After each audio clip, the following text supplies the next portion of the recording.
During his career, he was a history professor right here at Emporia State, so that's really cool. And then he also received a very high honor of the Roe R. Cross Professorship. That's a very great honor to have here at Emporia State. He also worked with Veterans Roundtable, Kansas Dialogue, and Flint Hills Oral History Project. He is known for his impersonations, and we get to have one here tonight. So with that, I would like you to welcome Dr. Loren Pennington.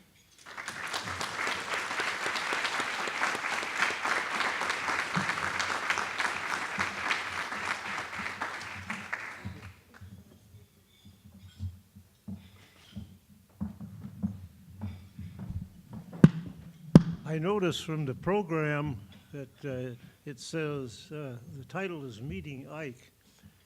That's somebody else thought up that title. I must say it's fairly appropriate, but the original title of this was An American Soldier Writes Home, Letters to Mamie. So that's what tonight's subject is. Can everybody hear me all right? I got to turn it up. Okay. I'll see what I can do. Dwight Eisenhower died in 1969, and it was not until 3 years later that his widow Mamie pointed out to their son John a box in the corner of her bedroom, which he said contained all of the 319 letters and other communications Ike had written to her from overseas during World War II. Now, of this 319, 240 about are actual letters that Ike wrote by hand to her. And Mamie made it clear that she did not want any third party involved in their correspondence.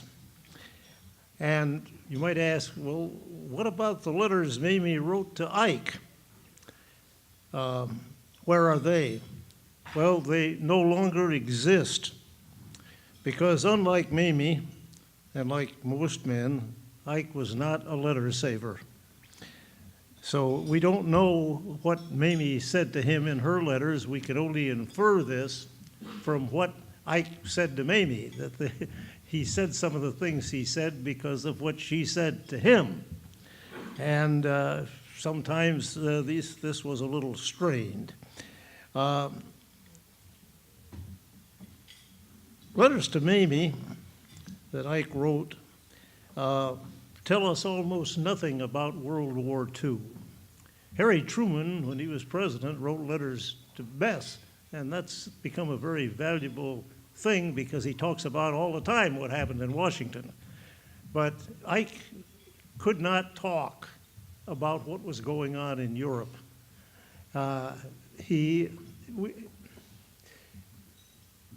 It has been said by some historians that Ike didn't talk about what was going on in Europe because he knew if he did, some counterintelligence corporal would just censor this out.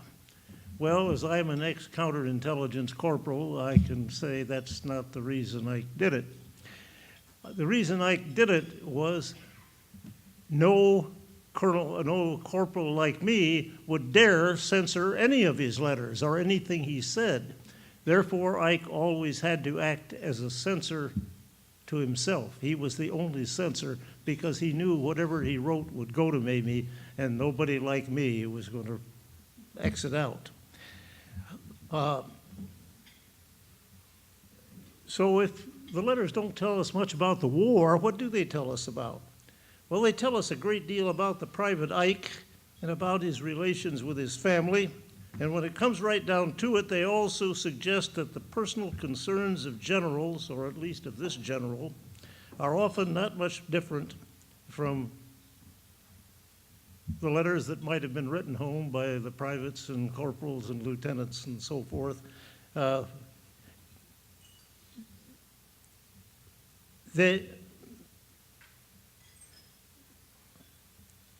Well, let me put it this way. I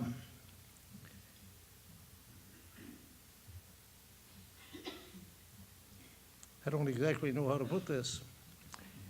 Ike's letters tell us three things, I think, in those letters.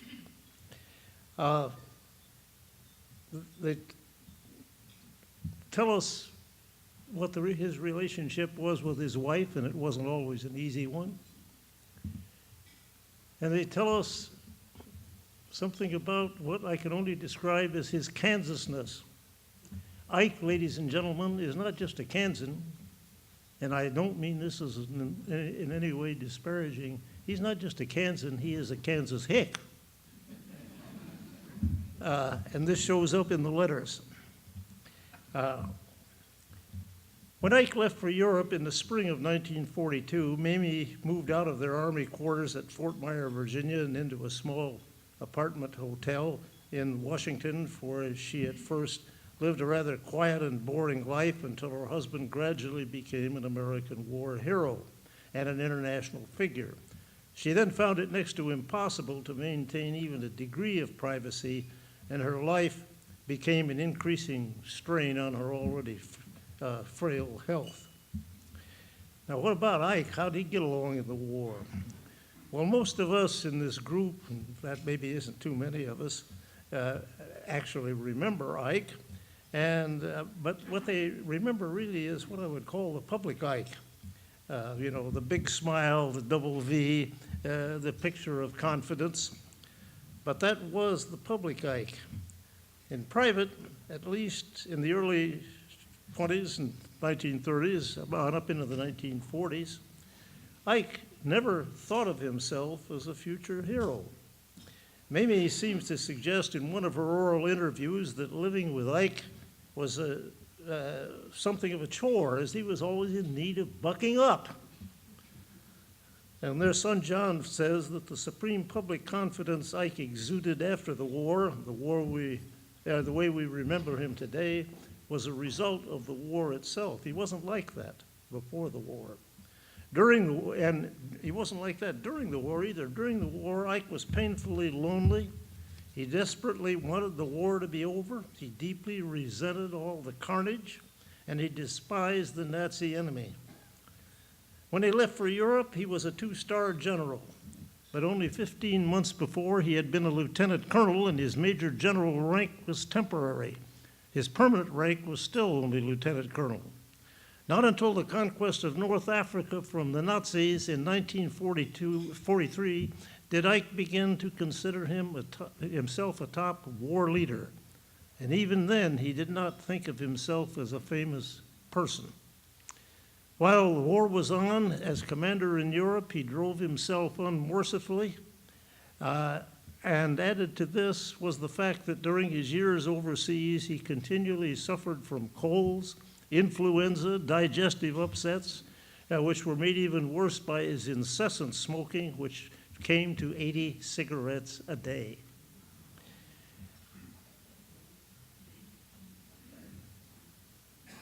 Well, let's look at Ike's letters, and let us do this chronologically and by shifting to what we might call the historical present, so we can make it sound a little bit like we are there. And I hope by the shifts in my voice, you will be able to tell when I'm talking as me and when I'm quoting from the letters, which, by the way, I do not quote all of any letter. It's really just parts of letters. And I hope you will be able to follow without me having to say quote and unquote and all that kind of stuff. Ike leaves by plane for England on June 23rd, 1942, and on June 26th, he establishes his headquarters near Hyde Park in London. And on that same day, he writes the first of those 240 letters to Mamie, and it is typical of many of his letters to his wife. It contains two things: his continually expressed affection for Mamie, which sometimes becomes positively mushy, and secondly, again, what I can best describe as his Kansasness. Here's the letter. London, June 26, 1942. Darling, I am not quite familiar enough with this place yet to know the whereabouts of proper stationery, so I'll write this note on the only tablet handy at the present. Right now, we're going through a round of social official affairs. I don't mind a hard day's work, but I'm not much on trying to make conversation until 11 p.m. I can well see why these British don't go to work until 9 a.m. in the morning. They habitually stay up so late. Now, Well, dearest, I love you, as you well know, but I love you more than you know, too. Going on, London, July 12, 42, the romantic but practical husband. It's impossible for me to tell you how much I miss you. I brought your picture to the office and set it up on the mantel right in front of my eyes, and it helps. What did you do about the car? Tires, batteries, and weekly turnover of the engine have to be watched if you hang on to it. Again, I love you always, your Ike.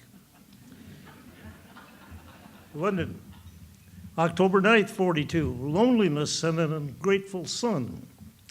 I've yet to hear from Johnny except for one short note. It never occurs to him that his letters could be a help to me. I think if he knew that, he'd occasionally find time to write. One suspects that Ike does not want to tell John that, but hopes Mamie will. Going on. Things have been easy for Johnny, but even admitting of his dislike for writing a letter, it seems he would want to do that much in appreciation. After all, and here Ike's own boyhood, suppose he'd had to start at 13 or 14 years of age, getting up at 4 or 5 in the morning and working through a hot summer day to 9 o'clock at night. Day after day, or doing his winter work with cold chapped hands and not even gloves. Maybe he'd think writing a letter wasn't so terribly difficult. I don't know why I get so groveling a bit, except I do get so lonesome and anxious to hear from you both. By September of 42, Ike has moved from his London hotel to a place called Telegraph Cottage, which is a rather unpretentious house in this London suburb of Kingston. And it's in a park owned by the king, so Ike can frequently go horseback riding. He can even play a few holes of golf.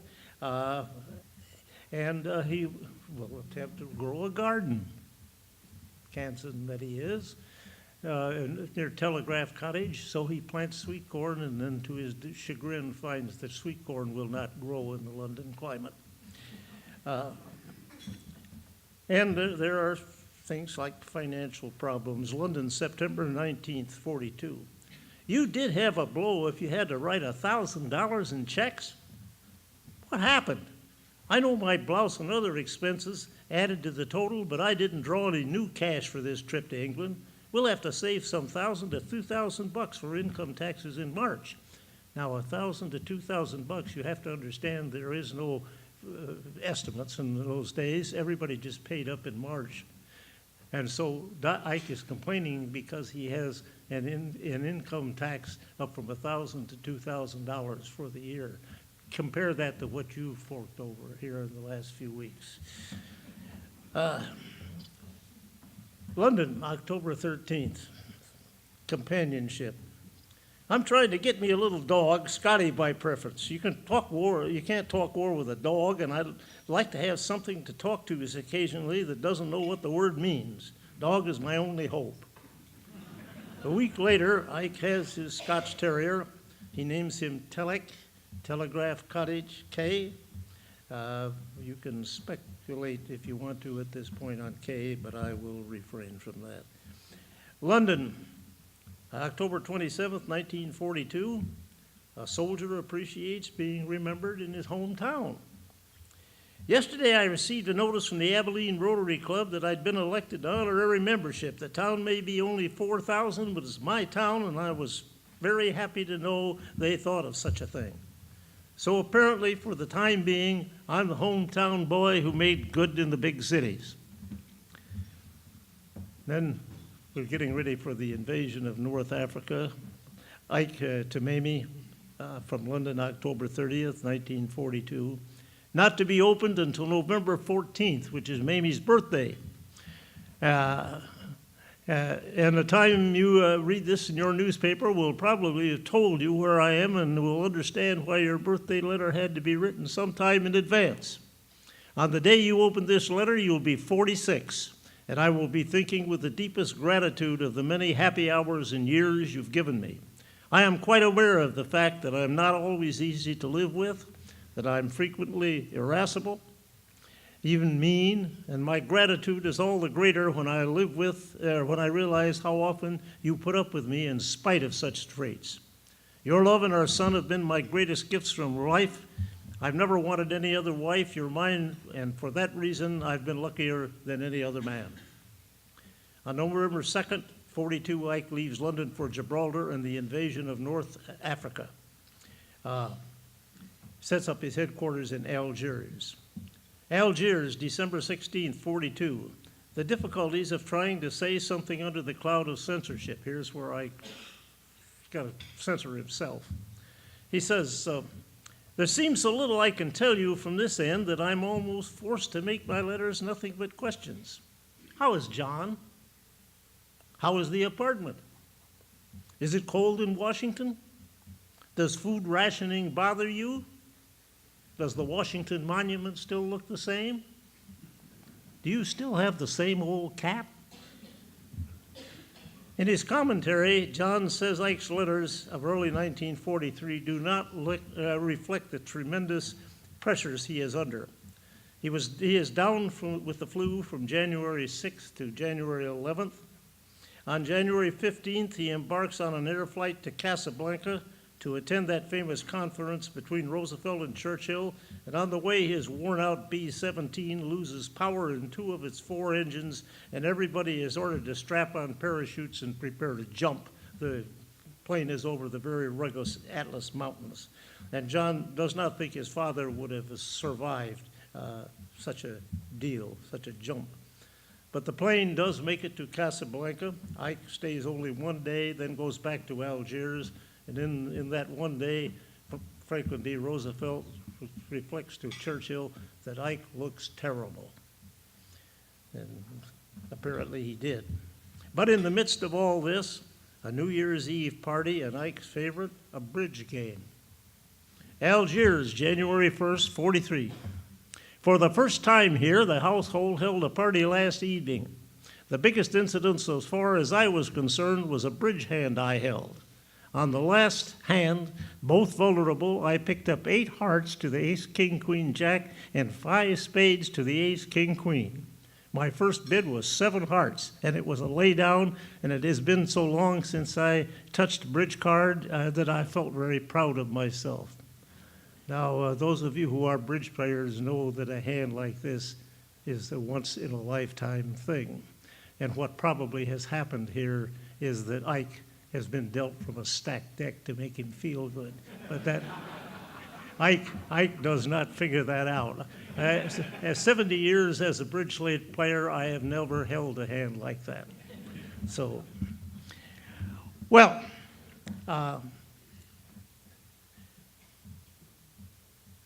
in February,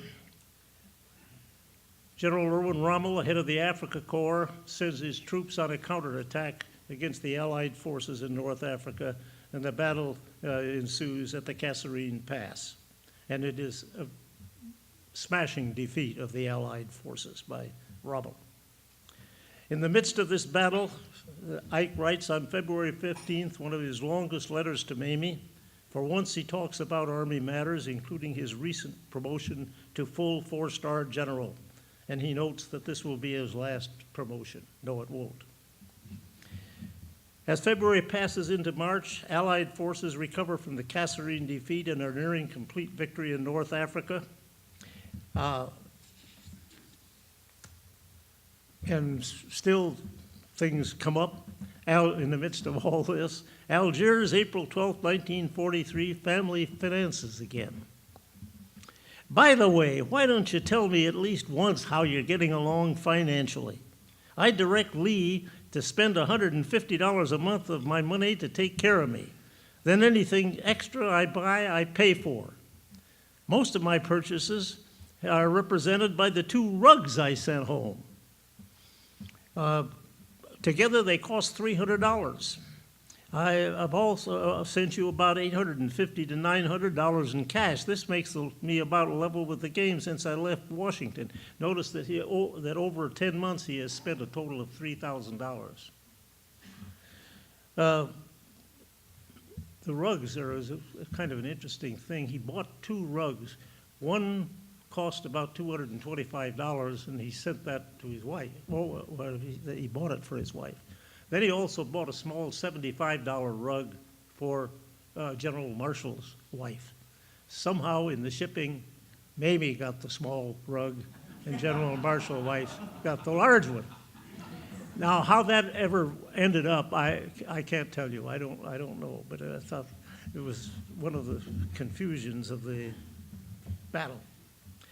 On July 10th, the Allies invade Sicily. Ike stays in Algiers, and he begins to getting a little bit on the lecture side. He said, in spite of all the publicity, you are quite mistaken in saying that I no longer belong to you and Johnny. For the winning of the war, it is necessary that there be a certain amount of publicity concerning leaders, and at least old Crackbane has started running me for public office. And for goodness sakes, quit worrying about someone else seeing your letters to me. Algiers, August 12th, the increasingly irascible Ike. Last week I saw Senator Brewster from Maine, who told me, you said I was a poor correspondent. I write 4 letters for every one I get, and of course in value I'm the first to admit that I'm not holding up my end, but so far as frequency is concerned, I'm by long odds the champion of this family. September 3rd, 1943, the Allies invade Italy. On September 8th, Italy surrenders, though fighting continues against German troops on the Italian peninsula. Amilcar, Tunisia, September 8th, 1943. In reply to Ike's suggestion that they plan a meeting in England, Mamie has apparently suggested that she come directly to Ike's headquarters. Ike, the only reason that I have suggested meeting me somewhere else is because I cannot allow, as a matter of policy, wives of soldiers to come into this theater. Consequently, I could not allow you to come because it would be taking advantage of my position. By November, the question has become who is going to command the Allied invasion of France. Is it going to be Ike or General George Marshall himself? On December 7th, 1943, Ike is informed that he will command the invasion. So on New Year's Day, he flies to Washington, 1944, for a top-level conference and is able to spend a few days with Mamie at White Sulphur Springs, West Virginia. He then flies to London to take up his duties as invasion commander. London, January 24th, 1944. Last evening, there was delivered at my house a sweet letter from you, quite the nicest you've written since I left home in June of '42. My trip home has paid dividends.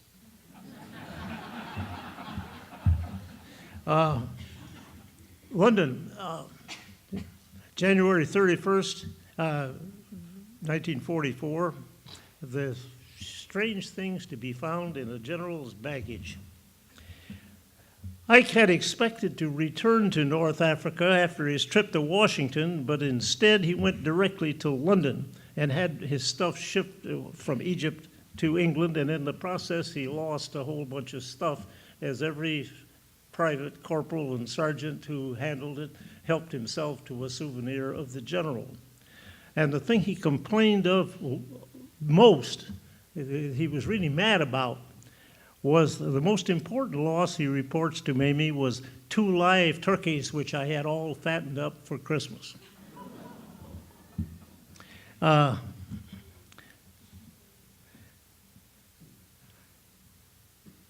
London, February 20th, 1944. A present for Mamie. Now to tell you of my big disappointment. Early last October, I decided to get you a robe for your birthday. I got in touch with General Lee. Who is General Lee? Well, he's not Tex Lee. There's 2 Lees. And this is General Lee. He is Quartermaster General of American Forces in Europe. It's nice when you want to get your wife a present, you can get a general to handle it for you. But anyway, I got in touch with General Lee and gave him my request that the vicuna material I had found be made up in a size 34 bathrobe. So it was turned over to a tailor here in London and was mistakenly made up as a topcoat for outside wear. However, it can still be used as a robe, though the collar is not big and fluffy, and you'll have to use a cord for a belt. From now on, I'll stay out of the clothing business. There is enough cloth left over, and I had a muffler made for myself. Turned out Mamie liked the garment as a coat, so that settled that. As the invasion of England nears, Ikes letters, with few exceptions, now become little more than brief notes, and he has shaken so many hands, he has difficulty even writing letters to Mamie. Bushy Park, which is new headquarters for him, London, April 16, 1944. I look forward to the day when we can travel and loaf together. Maybe the docs will let you fly. Mamie has never flown in an airplane at this point. I'd like to go to the corners of the earth. It would be fun to see, and Ike lists 7 places in the world that he especially wants to see. And first on his list, Baghdad. Well, I wonder what he would think about that today. But, and then a few days later, Bushy Park, May 24th, 1944. A moment out from the pending invasion, and I must tell you that this is my favorite among the 240 letters. My darling, last evening I seized a chance to ride a friend's horse in one of the big parks, and I should like to be able to describe to you the flowers, birds, deer, and shrubbery. I was all alone, so I could go exactly where I pleased. Pheasants, partridge, wild duck, crows, brilliant red trees, whole massed banks of rhododendrons, and lovely blue fields that looked like bluebonnets to me. I kept wishing you could be with me to see it. I know you would have loved it. On June 2nd, Ike leaves his London headquarters for his forward command post at Portsmouth on the English coast. Telegram, June 9th, 1944, Eisenhower to Stoner for Mrs. Eisenhower. Due to previous plans, it was impossible for me to be with you and Johnny on Tuesday last, but I thought of you and hope you and he had a nice time. What was last Tuesday? Tuesday was John's graduated from West Point. It was also D-Day for the invasion of Europe. So I think he probably had an excuse for not being at his son's graduation. By the 13th of June, Ike is back at Bushy Park, from which he continually makes short trips to France. On July 25th, Allied forces break out of the Normandy beachhead. On August 25th, Paris falls to the Allies, and on September 4th, Brussels. A week later, Allied forces cross the German border near Aachen. All this leaves little for time to write letters home, and more often he resorts to short telegrams, about which, of course, Mamie complains mightily. Bushy Park, London, August 9th, 1944. I'm a bit puzzled over your outburst about me sending messages via aides and secretaries. Naturally, I cannot go to the telegraph office myself whenever the spirit moves me. Naturally, also, it is an aide or a secretary that has to be part of the mechanical transaction. To save me, I can see nothing wrong with this, and if there is, then I'll just have to send messages when I get back to main headquarters here at Bushy Park, which is infrequently. By late September, the Allied advance has slowed to a crawl, and the campaign on the Western Front has broken down into a series of bloody battles that are appallingly costly, and Ike now moves his main headquarters to Versailles. Versailles, September 25th, 1944, bucking up Mamie. Of course we've changed. How could two people go through what we have, each in his own way, and without seeing each other more than once in 2 years, and still believes they could be exactly the same as they were? But it seems to me the thing is to retain our sense of humor and try to make an interesting game of getting acquainted again. Joe, France, which is Ike's advance camp. October 16th, 1942. Some reconciliation here. Just a note to thank you for the slippers and the Wild West were Ike's favorite reading. A second letter, Joe, France, October 16th, 44. A general tries to avoid favoring his son. A teletype from the War Department said John is going to the 71st Division in training at Fort Benning. I will have a hard time keeping from interfering. I'm so wrapped up in that boy, but I keep reminding myself that he is a man with a man's job to do and his own career to make. Versailles, November 2nd, 44. Fame closes in on Ike. Bing Crosby apparently said something on the radio about my liking hominy grits. Now I'm swamped with them. And now, the real, I think, low point of the Ike-Mamie relationship. Joe, France, November 12, 1944. Yesterday I arrived at my advance camp after a long tour on the front, and your letter written just after Johnny had asked you to come down and see him at Benning. I fully understand your distress when contemplating his departure, apparently for France and the battlefield, but it always depresses me when you talk about the dirty tricks I've played and what a beating you've taken, apparently because of me. You always put your own interpretation on every act, look, or word of mine, and when you've made yourself unhappy, that has in turn made me the same. But you should not forget that I do miss you, and I do love you, and that the load of responsibility which I carry would be intolerable unless I could have the belief that there is someone who wants me to come home for good. Now, sweet, don't get me wrong, I'm not fussing at you. But please try to see me in something besides a despicable light, and at least let me be certain my welcome home when this mess is finished. I truly love you, and I do know that when you blow off steam, you don't really think of me as such a black-hearted creature as your language implies. But I'd rather you didn't mention any of this again. Well, John arrives in France, and he is not assigned to any battle position, not because Ike has held him out, but because the government has held him out. Because the government says, if we put him in a position, what happens if he gets wounded, killed, and worst of all, captured? What if the Nazis capture General Eisenhower's son? Then you got big trouble. So they make sure this doesn't happen. It isn't Ike who's doing this, it's the War Department. And Christmas season, we come up to Christmas season of 44. Joe, December 8th, Ike writes, the Christmas cards and small presents are starting to arrive. Lord knows how many boxes of hominy grits I've received. I wish some of them were whole hominy. I really like that better. On December 16th, 1944, Ike receives his 5th star as General of the Army, and the same day the Nazi armies attack in the Ardennes. And what becomes known as the Battle of the Bulge is on.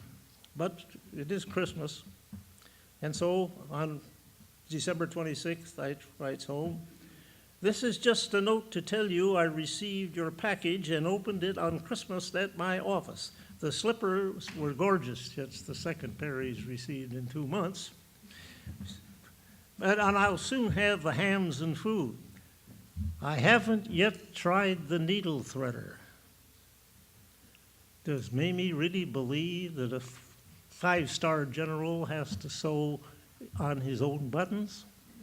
When he has Sergeant John Money takes care of all of this stuff, and Sergeant Money is a very fastidious believer in having the general always look his best, even to the point where Money irons Ike's shoestrings. So, and pretty soon we have trouble again. Versailles, January 7th, 1945.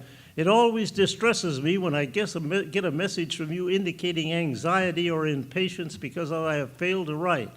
If ever I have to be in another war, I'm going to take you along. I'll build you a shelter 100 feet deep and will not give a hoot for anything. By the middle of February 1945, the Western Allies are poised for the last assault on Nazi Germany, and by March they are over the Rhine and the end is in sight. Reims, France, April 4th, 1945. Ike suggests to Mamie that she be prepared to come to Europe as soon as the fighting is over, and for once they are in agreement. May the 7th is the end of the war in Europe. Ike, John, and several of Ike's staff go over to London for a brief celebration. For the first time in 3 years, Ike attends a London play and eats dinner in a restaurant. As he leaves both the restaurant, or the theater and the restaurant, Ike finds himself mobbed by cheering crowds so thick he can hardly go from move through the crowd and get to his car. This, says his son John, he took in high spirits without realizing its significance, that for the remaining 24 years of his life, he would never again walk a street as a private person. Frankfurt, June 4th, 1945, fighting is over. Ike is troubled by the knowledge that Mamie is in the hospital, but what I'm most concerned in is the hope that you can come here very soon. Even if any general policy cannot be made, I'd be willing to risk the cry of favoritism to have you here. At the same day of June 4th, Ike writes General Marshall about setting a policy of bringing service wives to Germany. And if that cannot be done, he requests that he be able to bring Mamie to Europe anyway. General Marshall is sympathetic, but he declines to make any policy, and he declines to let Ike bring Mamie to Europe. June 18th, Ike arrives home in the United States. He addresses a joint session of Congress at doors welcoming parades in New York, Kansas City, and Abilene, and then begins a 2-week stay with Mamie at White Sulphur Springs, West Virginia. On July 10th, he flies to West Point with John and Mamie, and it's Mamie's first airplane trip ever. She always believed that airplanes did not really fly. Telegram, July 12th, 45. We were delighted that you, Mamie, could go as far as West Point. Both John and I agree that your coming that far made the whole trip seem shorter. Our stay at White Sulphur was the very nicest thing that happened to me during the war. And he gets back, and the honors flow in just all the time. He tells about when I'm supposed to go to get awarded something, and the whole program was in Latin. And I was lucky I didn't have to say a word. But you remember how happy he was about the Abilene group making him an honorary member? How different now. Frankfurt, October 17th, 1945. On the 24th, I must go to England to be at Oxford on the 25th. A number of us are getting honorary degrees from Oxford University. While a great honor, I've just gotten too tired to keep going all the time on these special trips. Yesterday, I refused to go to another university, and the Board of Trustees asked permission to come here to give me the degree.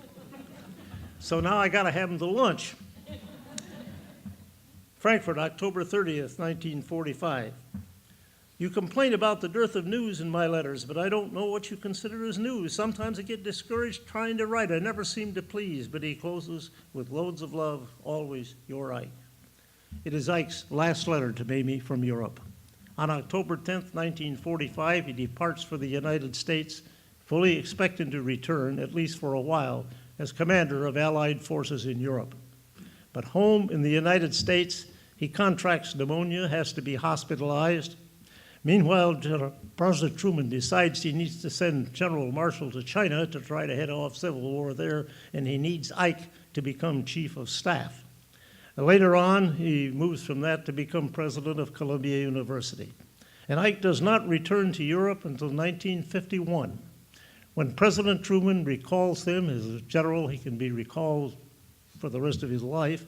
When President Truman recalls him to active duty and appoints him the first commander of the armed forces of the newly established North Atlantic Treaty Organization, NATO. So in early 1951, General Dwight Eisenhower once again heads for Europe, this time by ship. And this time, there are no letters to Mamie because Mamie goes along. Thank you.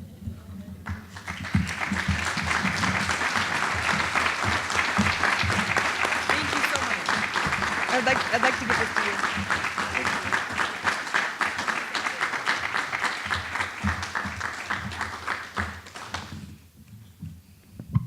Thank you so much, Dr. Pennington. That was wonderful. At this time, I would now like to have Peggy Mast and Carl Antis come and give the Hometown Hero Award.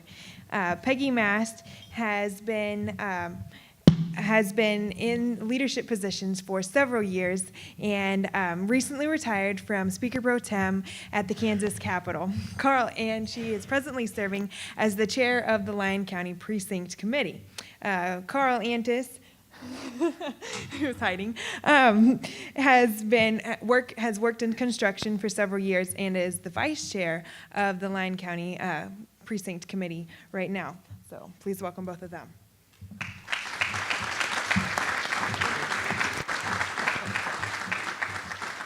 I'd have to say the wonderful thing that I see in veterans is they never stop giving. And I wanted to honor someone that I feel is very special because he keeps on giving as a veteran, and he teaches flag etiquette to students all around this area, and he's also been the honor guard for several years.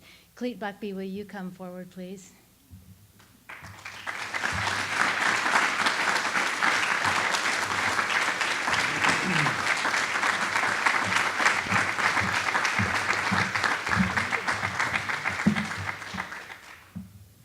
Who would like to present you guys?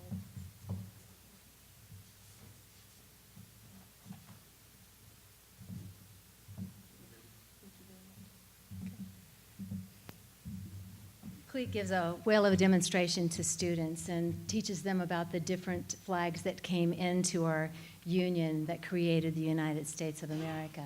And his patriotism is very catching, and I just appreciate him so very much. My husband's business actually cut this out, and then Alfred Morrow is an artist in Madison who painted it. So I think that it'd be something that really commemorates what you've done and what you've taught students across this area. Thank you very much, Cleet.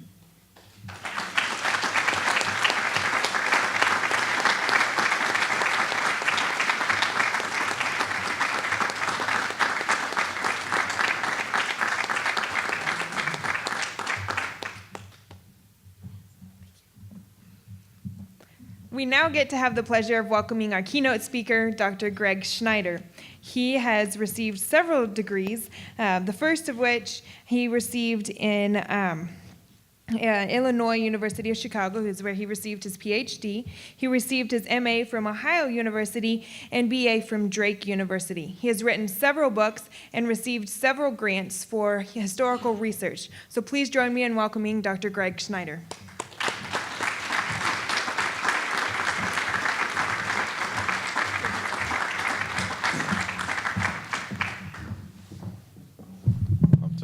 This kind of high. Well, I'm glad to be here. It's a great pleasure and a great honor to be the keynote speaker for hopefully what will be an annual event celebrating Emporia and Eisenhower. It's nice to know that Emporia likes Ike anyways, so that's a good thing.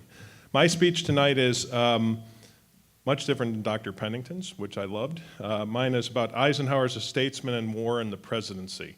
And it leads off with a little bit of a thing that was bandied about in the early 60s about Eisenhower, that Eisenhower, as you probably know, liked to golf quite a bit. And I think until President Obama, he had the record for most rounds golfed in a presidency in 8 years. And I think Obama's broken that. Trump might be on his way to breaking it too, we'll see, in the next, if he makes 8 years. But Eisenhower was criticized for this because a lot of times he would rather be on the links, it seemed, than doing the job in the White House. At least that was part of the criticism when he left the White House. There was a sense that Eisenhower's an aloof president, that he was not that much of a leader. And there were a couple variations of this comment. One was Eisenhower wasn't president, he was a golfer. And in 1961, when Robert Welch, the founder of the John Birch Society, an extreme kind of anti-communist group, labels Eisenhower a conscious, articulate agent of the communist conspiracy, Russell Kirk, a founding father of modern American intellectual conservatism, said Eisenhower's not a communist, he's a golfer, putting that to rest. Both charges, of course, the fact that Eisenhower wasn't a president or a golfer, Eisenhower wasn't a communist or a golfer, were absurd, but they were suggestive about the ways that Eisenhower was depicted in the early 1960s, especially by the growing conservative movement within the Republican Party, which was dissatisfied with Eisenhower's seeming acquiescence to the communist threat, and to the fact that Eisenhower had broached the idea of modern republicanism, an idea of expanding at least the good elements of the New Deal that most Americans seem to care for, as well as containing defense budgets to a point where the United States should not become a garrison state, which many post-war conservatives were not as concerned about in their desire to overthrow communism. This kind of twin desire to build a modern republicanism, an effort to blend some of the welfare state of the New Deal with major initiatives on things like the interstate highway system, the St. Lawrence Seaway, NASA, and other things of that sort. Eisenhower wanted to do this to keep the GOP a majority party for a long time, for some years to come. Yet in the aftermath of this, as conservatism grew in influence and Eisenhower kind of withered in the GOP, Ronald Reagan would come to personify the GOP much more than Dwight Eisenhower, who's kind of a forgotten presence at Republican conventions all the way to the present day. In fact, Lincoln, the great Republican president, is claimed more often by Democrats as a hero at conventions than by Republicans. And Dwight Eisenhower is too, to a certain degree. His effort to shape modern republicanism, a combination of a kind of a safety net with a fiscal conservatism, was replaced by conservative disinclination to support a large state and to expand the war against the communists as much as possible. And accordingly, he's been kind of winnowed out of conservative discourse. Part of this was the backlash against seemingly Ike's passive, aloof leadership, which dominated the initial historical writing on Ike's presidency. A revisionist view, historians are revising all the time, it's not such a bad thing all the time, first emerged in the late 60s when the journalist Murray Kempton wrote a piece in Esquire magazine with the title The Underestimation of Dwight Eisenhower, focusing on how the president was more politically savvy, involved, and knowledgeable about the major events of the day. As his former vice president, Richard Nixon, wrote in his memoir, Six Crises, Eisenhower was a far more complex and devious man than most people realized. And I mean that in the best of those words. Not shackled to a one-track mind, he always supplied 2, 3, or 4 lines of reasoning to a single problem, and he usually preferred the indirect approach, what political scientist Fred Greenstein would later term the hidden hand approach, where it would serve him better than the direct approach to a problem. Historians working in the Eisenhower archives have borne out these early revisionist claims about his leadership, including myself in an MA thesis many moons ago, where I examined the rhetoric and reality behind Eisenhower's nuclear weapons policy. The rhetoric was that Eisenhower said he would use these weapons as a bullet or anything else. The reality was that Eisenhower knew these weapons were unusable, and were unusable in most situations he said he might use them in the 1950s. A recent trilogy of works by former Southwestern College historian David Nichols on civil rights in Eisenhower, McCarthyism in Eisenhower, and the Suez Crisis in Eisenhower, as well as Fox News' Brett Baer, head of special reports, recent book on Eisenhower's farewell address in 1961, also make the case for an involved and decisive Eisenhower as president. In each case, Eisenhower's leadership shows a subtle and astute handling of complex problems which has magnified his standing as a president and leader. Time for the glasses, sorry. This is called old age, right before you. However, none of these works concentrate on Eisenhower as a statesman, as someone who used his influence as a leader, not for demagoguery or for the accommodation of a popular will, but someone who acted within the constraints of the Constitution and its limitation on executive power in order to build a better framework for the continuation of constitutional principles and for the national interest.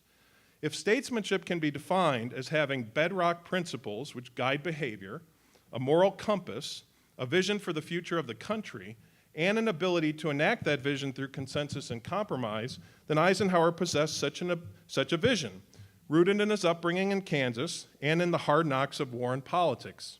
Did he stumble on certain major issues of the day, such as civil rights, or in his inability to confront McCarthyism directly? Of course. Not all statesmen do everything right all of the time. But on foreign policy, both in war and the presidency, Eisenhower showed the principles of statesmanship to manage the responsibilities thrust on him, to defeat Hitlerism in the Crusade for Europe, as he called it in his memoirs, and to wage peace in his presidency.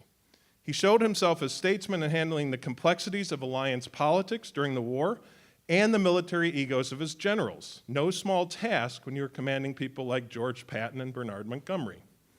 Not to mention the divergent goals of building a post-war world order emanating from the counsels of Joseph Stalin, Franklin Roosevelt, and Winston Churchill. In his presidency, he also strove to balance the demands for war against the Soviets with what he understood as a soldier to be his hatred of war and the desire to avoid it at all costs, both in its impact on the economy, the bedrock principle of his farewell address on the dangers of the military-industrial complex, and on the garrison state mentality, which shaped many of his concerns about nuclear weapons in the modern world. While he faced no crisis greater than the most heralded statesman as president, Abraham Lincoln, there are more volumes about Lincoln as statesman than any other president written. There are none on Eisenhower, interestingly, that I could find, and no articles or anything written about Eisenhower's statesmanship. So maybe I'll do the first someday. Whose rhetoric and actions during the Civil War saved both the Union and the Constitution.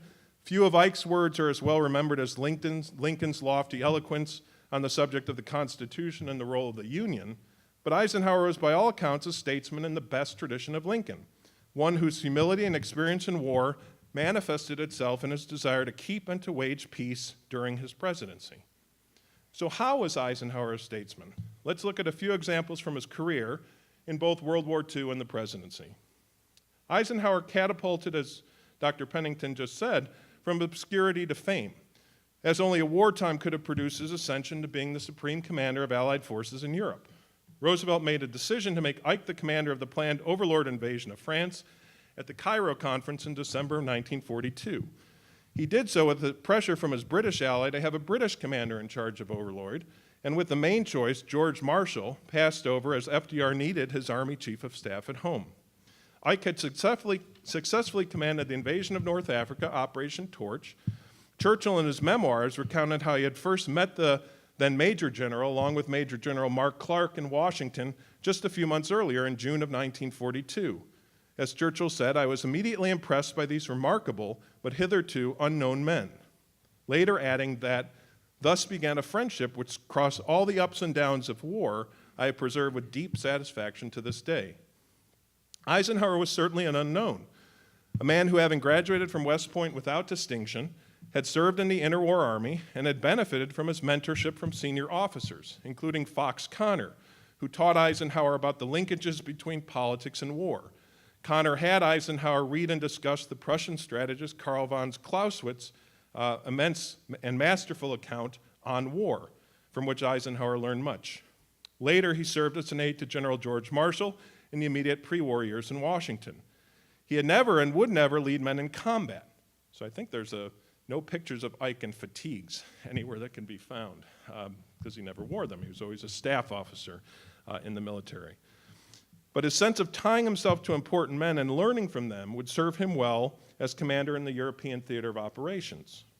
He did the same thing, relying on powerful subordinates, which he surrounded himself with powerful subordinates as well, including Generals George Patton, Walter Beadle Smith, Mark Clark, and especially Omar Bradley, who became Ike's indispensable man in the North Africa, Italian, and French theaters. Ike was temperate, prudent, and while he possessed a hot temper and ambition befitting someone in the expanded ranks of the Army, you have to remember that the Army, as late as the summer of 1941, Franklin Roosevelt was requesting a doubling of its manpower to 250,000 men. So almost 6 months before Pearl Harbor, it was 112,000 men in the U.S. Army. So the interwar Army was not a very good place to start one's career at that point. He never saw anything but the inculcation of duty and service to the nation as his measure for statesmanship. His Midwestern upbringing produced a humility yet decisiveness in his leadership, which worked effectively in managing Allied armies in North Africa, Italy, and in France. He worked dutifully and with great skill in the face of conflict among the Allies, remembering well that this was a combined operation, which sometimes necessitated decisions to placate Allied commanders in the demands of politics. One of these decisions was the plan developed by British General Bernard Montgomery to seize bridgeheads in Holland over the Rhine River in what was termed Operation Market Garden in September of 1944. The plan was for paratroopers to seize bridgeheads at the Dutch cities of Nijmegen, Eindhoven, and Arnhem, while British tanks linked up with the paratroopers on a one-lane road. Intelligence reported few German divisions in the area, but missed the presence of a crack SS Panzer division in Arnhem, which captured Polish and British paratroops after 5 days of fighting. The remainder of the British and some American forces retreated, and Holland remained under German occupation until the spring of 1945. In the operation, the Dutch resistance to the Germans exposed themselves, hoping that this meant liberation, and most of those resistance leaders were killed or sent to concentration camps, and the Germans punished the Dutch people by starving them at what was called the Hunger Winter that year. Eisenhower didn't recriminate or provide recrimination for Montgomerys Plan, understanding well that military operations were always a product of intelligence, execution, and even luck. Montgomery was a bit of a prima donna, to say the least, who often worked alone in a trailer in defiance of the staff work which Eisenhower developed so effectively. Yet even Monty would pay tribute to Ike in a letter after the German surrender, telling him, "What a privilege and honor it has been to serve under you. I owe much to your wise guidance and kindly forbearance. I know my own faults very well, and I do not suppose that I am easy subordinate, but you have kept me on the rails in difficult and stormy times and have taught me much." Another strained relationship was with his old friend George S. Patton, who Ike suspended after he slapped a shell-shocked soldier in hospital due to what Patton saw as cowardice. Also a bit of a prima donna, who wore ivory-handled revolvers which Ike disdained, Patton was put in charge of the fake army to conceal the Normandy invasion before being given command of the Third Army, which had led the breakout from Normandy. Ike was insistent that the press coverage of Patton did not reveal the true man. And when he uttered a particularly explosive comment about the Soviets and his public relations duty while on sabbatical from active command, Ike met with him and Patton expressed genuine remorse. "You owe us some victories," Ike told him. "Pay off and the world will deem me a wise man." Patton did, and the world thought Ike was wise. Judgment and temperance are two character traits of the statesman, and Ike showed these in his command of the Allied armies. Humility is another. Ike did not take credit for the great victories in Europe, always stressing the common soldier's role in defeating Germany. In case of a failure to secure Normandy beachheads, Ike wrote a famous letter which showed this statesmanship on display. Quote, "My decision to attack at this time and place was made on the best information available. The troops, the air, and the Navy did all that bravery and devotion to duty could do. If any blame or fault attaches to the attempt, it is mine alone." Unquote. Thankfully, the need to deliver such a mea culpa was unnecessary, but the letter reveals much about the man who wrote it and what it says about his sense of duty and devotion to the struggle he was commanding. The day after the Nazi surrender in May 1945, Ike offered the following tribute about the responsibility for the destruction of the German war machine. Quote, "All these agree with me in the selection of the truly heroic man of the war. He is G.I. Joe and his counterpart in the air, the Navy, and the merchant marine in every one of the United Nations. He has surmounted the dangers of U-boat-infested seas, of bitter battles in the air, of desperate charges into defended beaches, of tedious, dangerous fighting against the ultimate and fortified zones. He has uncomplainingly endured cold, mud, fatigue. His companion has been danger, and death has trailed his footsteps. He and his platoon and company leaders have given us a record of gallantry, loyalty, devotion to duty, and patient endurance that will warm our hearts for as long as those qualities excite our admiration." Unquote. Eisenhower also showed an ability to deal with the political side of the war, as his study of Clausewitz and Clausewitz's famous line, "War is the continuation of politics by other means," showed him. In the post-war era, Ike would be taken to task for agreeing to the Soviet liberation of Berlin and the endpoint of Allied arms at the Elbe River. These were political decisions made by FDR, Churchill, and Stalin, and much of the parts of Germany liberated by American forces would revert to Soviet occupation after the war. A soldier's job was not to commandeer the political decisions made by elected officials, but to command the troops at his disposal. Ike hoped for good relations with the Soviets after the war, and he visited Moscow in the summer of 1945 and met with Soviet General Georgy Zhukov, whom he admired for the destruction of German arms on the Eastern Front.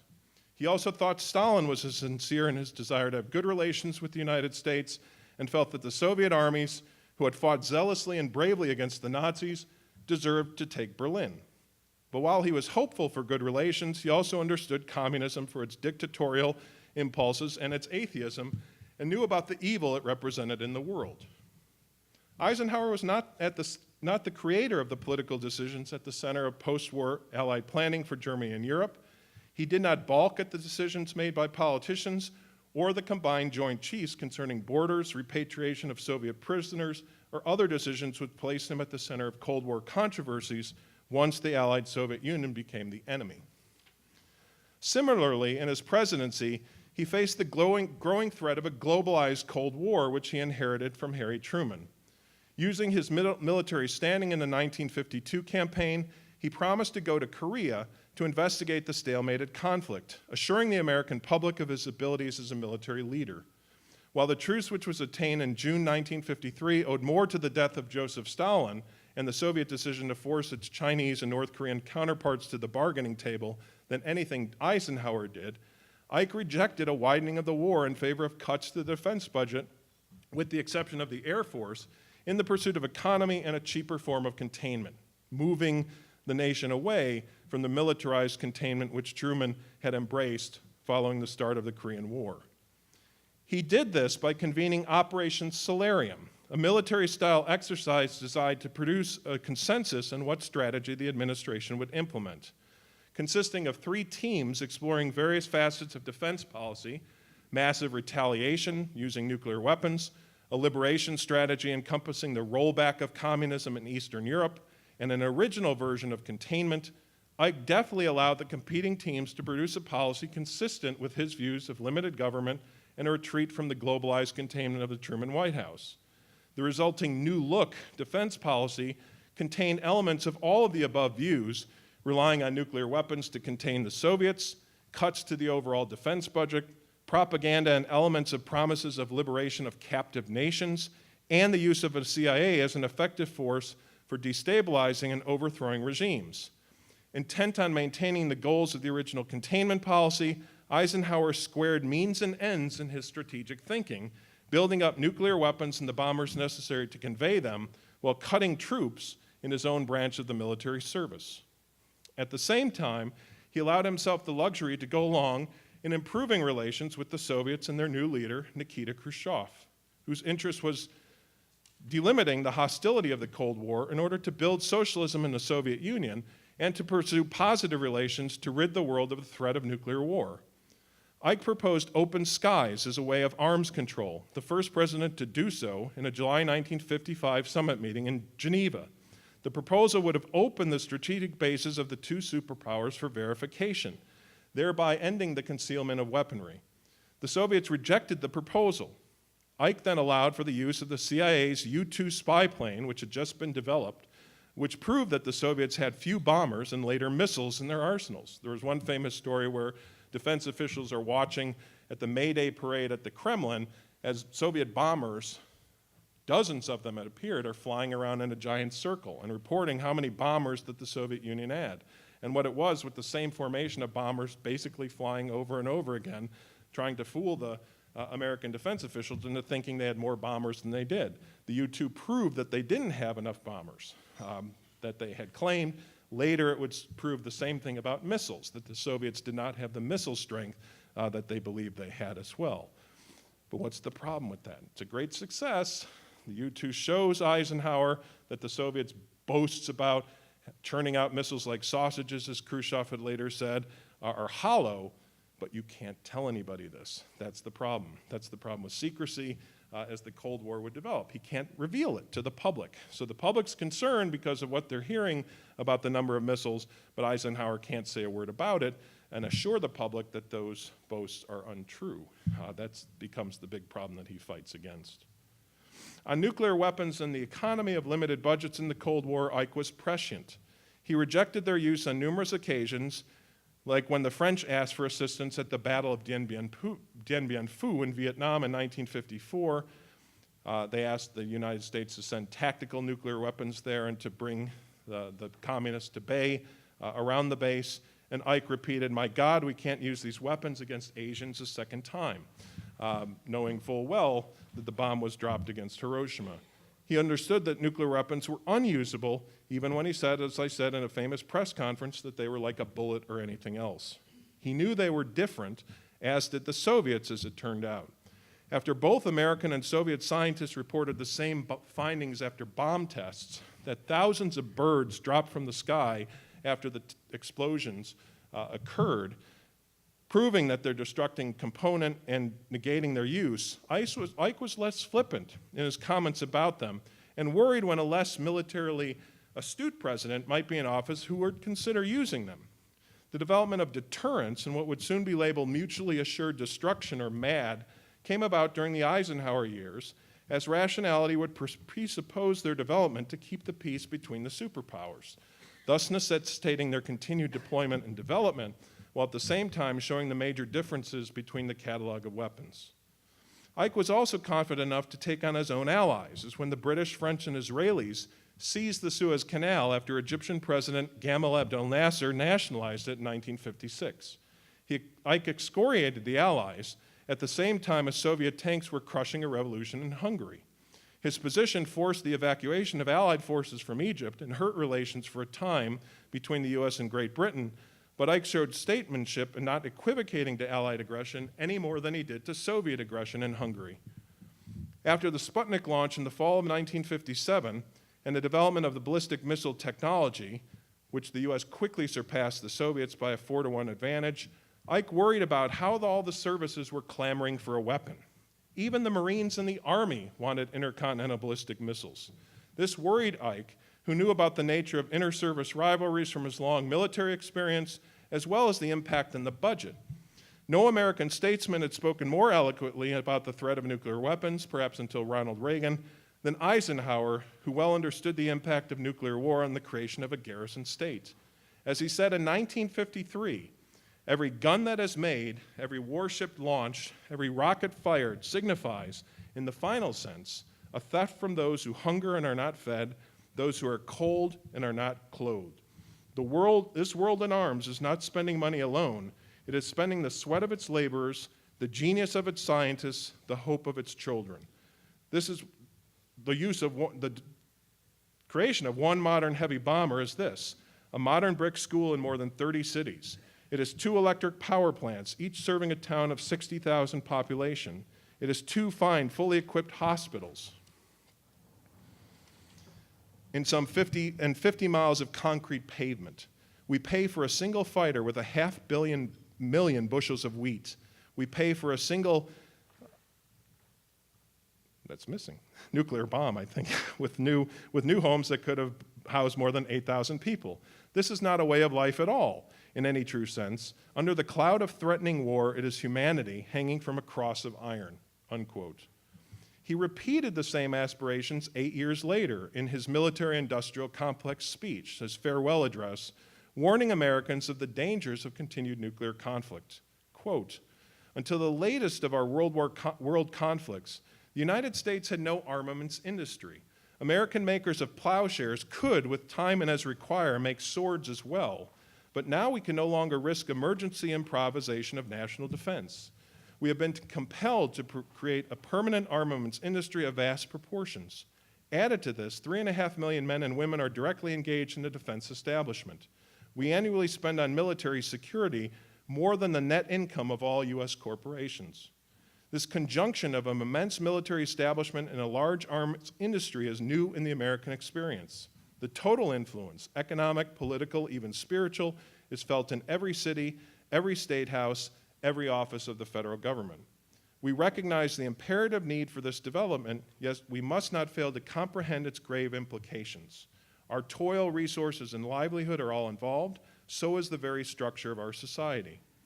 In the councils of government, we must guard against the acquisition of unwarranted influence, whether sought or unsought, by the military-industrial complex. The potential for the disastrous rise of misplaced power exists and will persist. We must never let the weight of this combination endanger our liberties or democratic processes. We should take nothing for granted.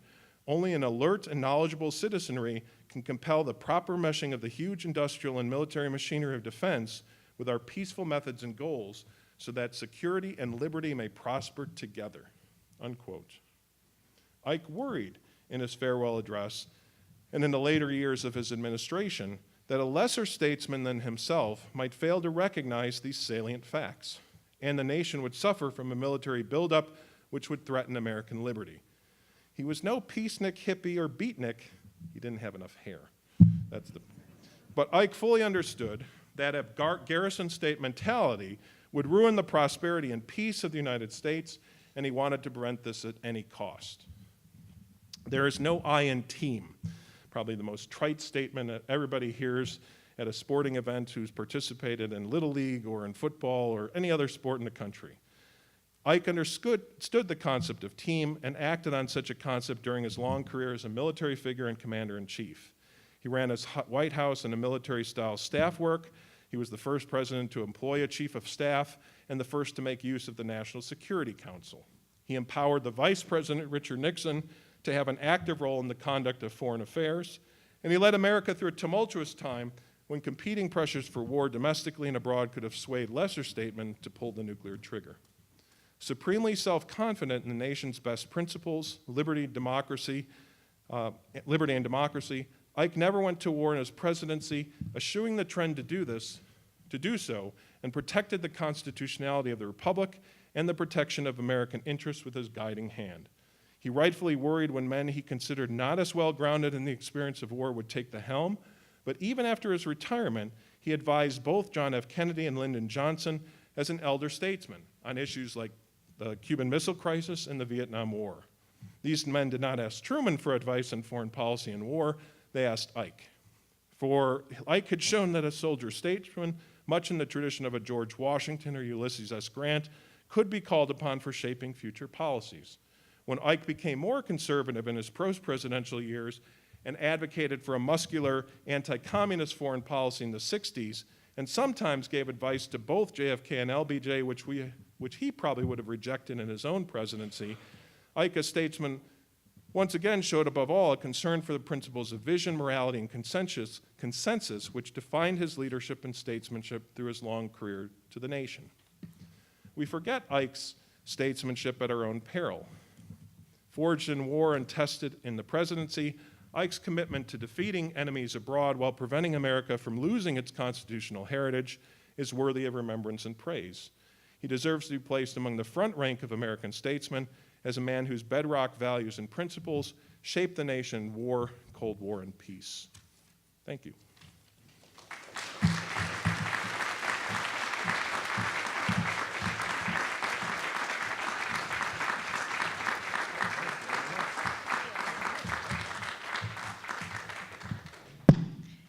Thank you. That was wonderful. I certainly learned quite a bit. At this time, I would now like to invite Steve Harmon and Representative Peggy Mast, retired Representative Peggy Mast, to come up and award our second hometown hero. So first of all, Steve Harmon has received an MS, an MA, and a BA from ESU in Instructional Design and Technology and Higher Administration, along with Political Science. So please welcome them. Thank you very much. It's my privilege to announce our second Hometown Hero Award as selected by the Emporia Celebrates Eisenhower Committee. Let me read a little bit about this person. Lieutenant Colonel Promotable Janelle Blofus is the finance commander at the 184th Intelligence Wing stationed at McConnell Air Force Base in Wichita. She and her husband, James Schneider, will be moving to the D.C. area this summer to serve as a branch chief in the National Guard Bureau's Financial Management Directorate. She has a bachelor's degree in math and economics from ESU in 1994. That's what Janelle wrote, okay? So Janelle, come on up. Janelle doesn't know we're doing this until now.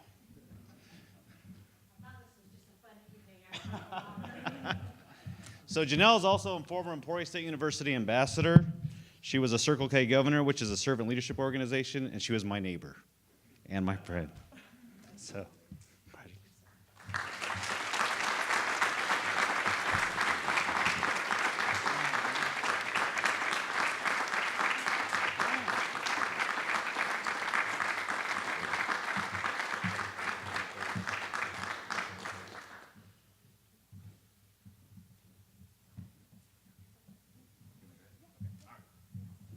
Grace is in charge.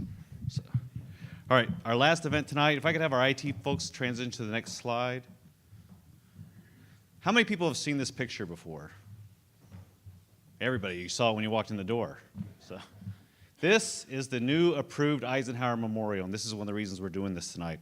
On the back of your program is a letter from the Eisenhower Committee thanking us for our participation tonight. One of the main reasons we're doing this is not only to celebrate Eisenhower, but also to help start the funding process to make sure that legacy of Eisenhower is at the monument forever. So, next slide. It's two parts to the monument. You have some homework to do. All I'm going to do is show you these two pictures. At your table, is their official participation card, but it also has the website. Take some time to learn about the new approved Eisenhower Monument that's going to be built in Washington, D.C. Learn about it. It's more than just a fixture or structure. It's also a learning opportunity. There's 10 lesson plans for educators alone that you'll find on that website. So my plea to you tonight in closing is to discover Eisenhower's legacy, discover the monument, and spread the word, and we hope to do this again next year. Thank you for coming tonight.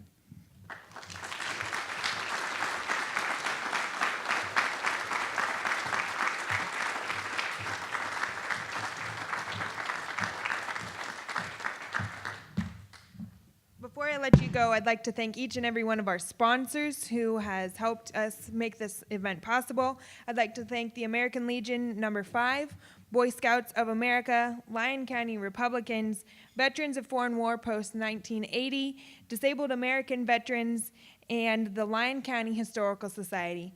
Thank you all for coming. I hope you have a great evening.